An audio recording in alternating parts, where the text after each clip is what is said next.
What if I told you there's something so simple that 99% of men completely ignore it? But today I'm breaking down the 5 things that 99% of men never do. But when you do them consistently, women see you as completely different from every other guy they've ever met. This isn't about pickup lines or dating tricks. This is about understanding what women actually experience and responding in ways that show you genuinely get it. Let's dive in. 1. Noticing the invisible labor. Here's something most men never see. Women are constantly managing invisible tasks that keep social situations running smoothly. They remember birthdays, coordinate group plans, check in on friends who are struggling, mediate conflicts, and make sure everyone feels included. And 99% of men not only don't help with this, they don't even notice it's happening. I learned this lesson when I was dating Sarah. We went to her friend's birthday party, and I watched her spend the entire night making sure everyone had drinks, introducing people who didn't know each other, remembering to include the shy guy in conversations, and checking that the birthday girl felt celebrated. Meanwhile, I just showed up and had fun. On the drive home, instead of saying great party, I said, "I noticed how much work you put into making sure everyone had a good time tonight. You were like the social conductor of that whole evening." She literally pulled the car over. "No one has ever acknowledged that before," she said. "I've been doing that at every social event for years, and you're the first person to actually see it." That's when I realized women are constantly doing emotional and social labor that goes completely unrecognized. When you start noticing and acknowledging this invisible work, you stand out immediately. This shows up everywhere. At restaurants, she's the one making sure everyone's dietary restrictions are accommodated. In group texts, she's Theon following up to make sure plans actually happen. At family gatherings, she's managing conversations to avoid conflict. In friendships, she's remembering important details and checking in during tough times. Most men benefit from this labor without even realizing it exists. But when you start saying things like, "I noticed how you made sure everyone felt welcome tonight. Thank you for coordinating all of this. I know it takes a lot of work. You have an amazing ability to bring people together."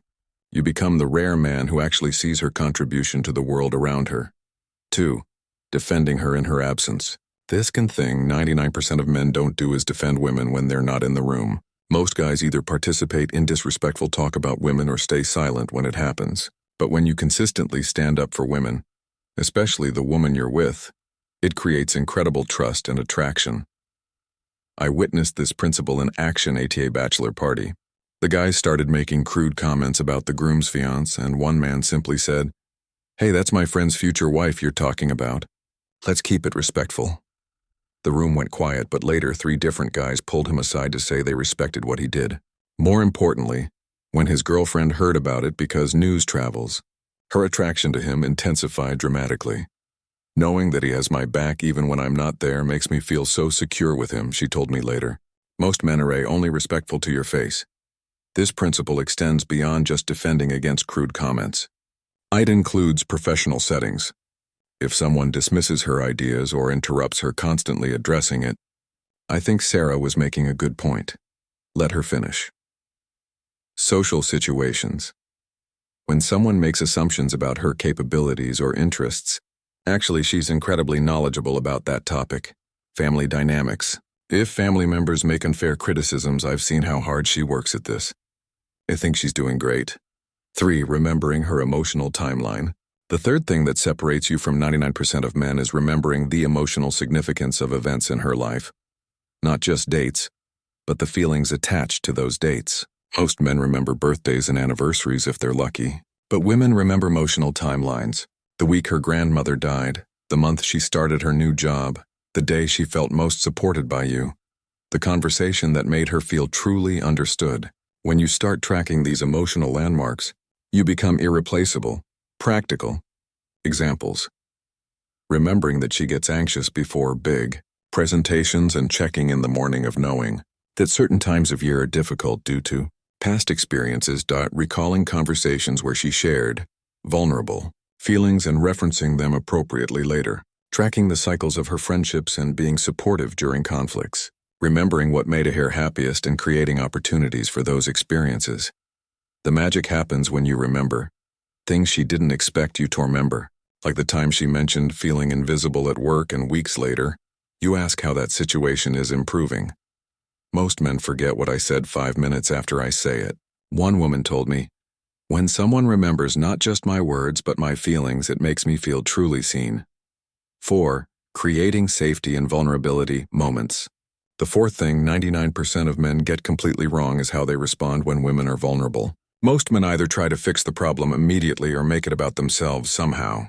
But what women actually crave is someone who can hold space for their emotions without needing to change or solve anything. This is counterintuitive for most men because we're wired to solve problems. But emotional vulnerability isn't a problem to be solved. It's an experience to be witnessed and validated. I learned this during a relationship where my girlfriend was stressed about a difficult situation with her sister. My instinct was to offer solutions. Why don't you just, and have you tried? But she kept getting more frustrated with my suggestions. Finally, she said, I don't need you to fix this. I need you to understand that I'm upset about it. That changed everything. Instead of offering solutions, I started saying things like, that sounds really difficult. How are you feeling about it? I can see why that would be frustrating. It makes sense that you're upset about this. The shift in her response was immediate. She relaxed, opened up more, and actually started problem solving on her own once. She felt heard and understood. Creating safety and vulnerability moments means listening without judgment, not trying to determine if her feelings are rational or justified, just accepting that they're real for her. Avoiding immediate solutions, resisting the urge to jump into fix-it mode unless she specifically asks for advice. Validating her experience, acknowledging that her feelings make sense given her perspective and situation. Staying present with discomfort, not trying to rush her through difficult emotions or cheer her up before she's ready. This skill is rare because it requires emotional maturity and security. Most men feel uncomfortable with emotional intensity and either dismiss it or try to change it quickly. 5. Championing her success without competition. The fifth thing that 99% of men fail at is genuinely celebrating women's success without any hint of competition, insecurity, or making it about themselves. Most men either feel threatened by women's achievements or try to share credit somehow. But when you can celebrate her wins with pure enthusiastic support, the way you'd celebrate your favorite team winning, it creates a level of attraction and loyalty that's hard to break. I watched this dynamic play out with my friend James and his girlfriend Maria. She got a major promotion that put her salary above his for the first time. While most of his male friends made jokes about being whipped or having a sugar mama, James was genuinely excited. He threw her a celebration dinner, bragged about her achievement to anyone who would listen, and never once mentioned his own career or tried to diminish her success by comparison. Most men I've dated felt threatened when I succeeded. Maria told me, James acts like my biggest fan. He's genuinely proud of me in a way that has nothing to do with his own ego.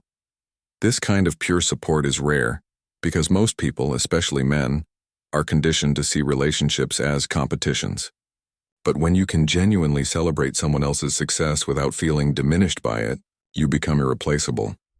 When someone genuinely wants you to succeed and doesn't see your success as a threat to their own, that's when you know you found someone special.